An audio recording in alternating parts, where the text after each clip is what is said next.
Une rose dans un jardin l'hiver, c'est déjà un début d'émerveillement dans ce coin de campagne blotti en pleine ville. L'univers charmant de Chantal Detchery, passionnée par la nature, et tous ses visiteurs qui trouvent toujours un passage. Vous voyez, ce sont des jardins clos, mais nous avons des hérissons, par exemple. Avec les voisins, à chaque fois qu'on en voit un, on se le dit, parce que évidemment, ce sont des hérissons en copropriété, si vous voulez. Donc ils traversent, on est très content qu'il y en ait. Puis les oiseaux, bien sûr. Les oiseaux, bien sûr, tant ils peuplent son imaginaire et ses ouvrages, jusqu'à retranscrire par les mots leur chant, comme celui de la huppe. Il y avait là une voix timide, légèrement triste, atténuée, s'exerçant avec méthode, répétant sans relâche les 3 notes, exactement semblables, sans s'impatienter, produisant dans l'air une vibration mélancolique.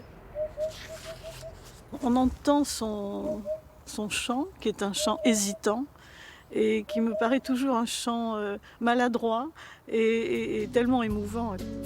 Voilà. Mais dans son grand amour pour le monde animal, ah oui, elle est là.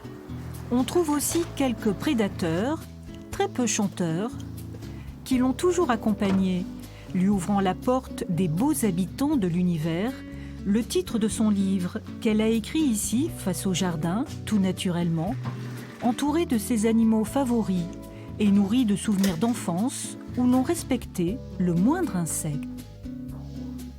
On m'a toujours appris, il est entré, il faut le faire sortir, mais on ne le tue pas. Et ça, c'est un apprentissage qu'on a fait enfant, je dis on parce que j'ai des frères et sœurs qui ont reçu ce même enseignement, et ça ne se perd jamais. La protection de la vie, c'est central. Enfin, on le voit aujourd'hui où les animaux disparaissent et où notre vie devient de plus en plus compliquée.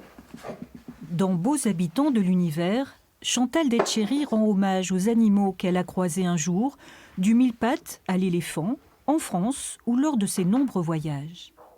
Ce sont des éléments de ma vie et des moments de ma vie où je rencontre un animal et où cet animal qui entre par hasard, souvent dans ma vie, apporte quelque chose.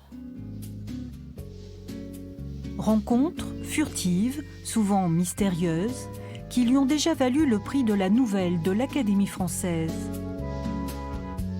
Cette fois, elle est sélectionnée dans la catégorie idéale, le Goncourt des animaux, décerné par 30 millions d'amis. D'être finaliste de ce prix, pour moi, c'est un grand honneur. C'est un très, très grand honneur. Avoir vraiment le prix des animaux, mais quelle merveille! La réponse sera connue au printemps, forcément, avec le retour des beaux jours et des oiseaux dans le jardin.